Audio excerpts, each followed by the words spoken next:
Bonjour tout le monde, vendredi 29 juin 2018, point bourse du jour. Les marchés américains ont terminé en ordre dispersé hier, le Dow Jones et le Nasdaq ont terminé en hausse, respectivement de 0,41 et de 0,79%, et le S&P 500 a terminé en repli de 0,62%, le Nikkei a terminé plus stable ce matin, le CAC est actuellement à 5336 points, ce qui est incroyable puisque hier on était vers 17 heures, on était à 5250, donc le marché a réalisé un double appui parfait dans cette zone-là, donc double appui avec le 27 juin, sur les 5245,50. On voit bien qu'il n'y a toujours pas de flux, qu'il n'y a toujours pas de décision de la part des gestions, que le marché évolue au gré de la spéculation, de l'algo, tout ça. Donc le contexte de fond est identique, donc on continue à travailler vendeur, donc les ventes faites par anticipation hier ont parfaitement fonctionné, notamment sur le trade du jour. On a vendu sur 5335 et en se rachetant notamment vers 5295, 5263 jusqu'à 5250. Moi, je me suis même racheté à 48,5, donc j'ai eu un petit peu de réussite, le tout en étant en stage. Donc ce matin, eh bien, on a revendu dans la même zone à peu près, donc autour des 35, dans l'idée de jouer à peu près les mêmes niveaux.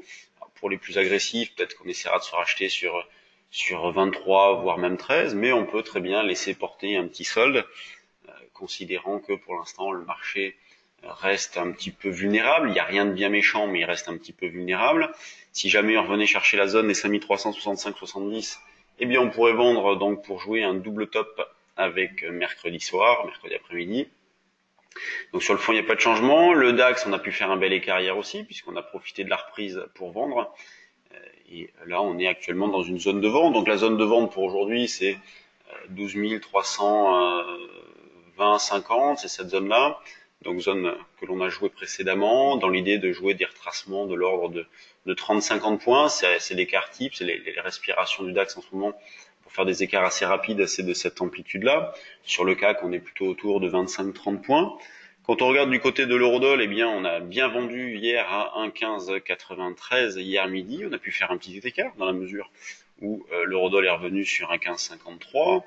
Hier soir, donc, avec l'accord au sein de l'Union européenne, l'euro en a profité pour monter comme les marchés actions. Et donc, on continue à travailler vendeur. Donc, ça ne remet pas en question notre scénario de fond qui consiste à travailler principalement vendeur. On arrive à accumuler un grand nombre d'écarts dans cette phase-là. Le niveau de vente, 1,16, 70, 75, avec comme objectif potentiel, vous voyez, 1,16, 30, voire pourquoi pas ensuite un 15, 90. Quand on regarde du côté des valeurs, toujours beaucoup de régularité avec que des valeurs dans le vert ce matin, donc aucune baisse au sein du CAC, le Capgemini la plus forte hausse de 8, Schneider de 4. Les grosses pondérations que font-elles? On voit que Sanofi reste plutôt bien, donc depuis le déclenchement du signal d'achat, elle reste plutôt ferme. Total reste plutôt bien aussi, donc pas de changement sur le fond. Je sais que je me répète, mais c'est vrai que depuis pas mal de temps, eh bien d'analyser le comportement des valeurs permet d'en déduire certaines choses sur le contexte de fond. Donc tant qu'on a un marché qui reste hésitant avec des variations régulières sur les valeurs, eh bien on va toujours jouer le même scénario, à savoir une poursuite de cette hésitation avec une volatilité intraday qui est intéressante, qui permet de réaliser des écarts importants. Quand on regarde du côté des mid et small et dans les volumes, qu'est-ce qui bouge ce matin? Donc on a Visiomed, donc Gap à la hausse ce matin, Claranova qui bouge aussi, Oplata, Technicolor. Vous pouvez surveiller Ruby qui est arrivé dans une zone d'achat possible. Donc on est sur un petit support sur Ruby dans cette zone-là, donc au-dessus des 52. On a Arcos aussi, alors que l'on surveille nous sur le trade du jour. Bon, elle fait pas grand-chose.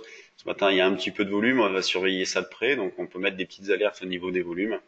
Beneteau qui bouge aussi. À la baisse, qu'est-ce que l'on rencontre? Système, Orchestra, Métropole. Bon, pas grand-chose. Métropole, d'ailleurs, c'est pas très joli puisqu'on est en passe de casser les derniers plus bas. On les a même cassés les derniers plus bas avec une ouverture en gap à la baisse. Donc spéculation modeste mais intéressante tout de même, de l'intérêt sur quelques valeurs, sur les actions du CAC toujours beaucoup de régularité. La volatilité elle est autour de 15,5 à peu près, donc c'est pas très élevé. Ce qui permet de travailler principalement à l'achat sur les options, en montant par exemple des synthétiques. On va le voir aujourd'hui nous en stage sur les options, donc les puts synthétiques, comment les gérer notamment dans cette phase-là. C'est vraiment la stratégie qui permet de faire de magnifiques choses sans se prendre trop la tête en ce moment. jouer du directionnel n'est pas toujours évident, et c'est vrai que le faire combiné à des options diminue le stress, permet d'être beaucoup plus serein, permet d'insister un petit peu plus. Et même si on vend mal, par exemple, vous voyez, si on est amené à mal vendre dans des phases de reprise comme celle-là, il y a le fait que le risque soit fermé grâce au call permet de tenir la position. Et puis quand le marché revient à la case départ, bien enfin un carton. Donc voilà, c'est très intéressant, pensez-y, surtout qu'il existe maintenant des options hebdomadaires sur le CAC 40. Certains brokers ont ouvert l'accès. Donc ça va se démocratiser de plus en plus. Sinon, vous avez les options mensuelles, donc échéance troisième vendredi de chaque mois à 16 h comme sur le futur. Allez, sur ce, je vous souhaite une bonne séance. Je vais filer en stage et on va voir tout un tas de stratégies sur les options. Et bon week-end à tous et à lundi.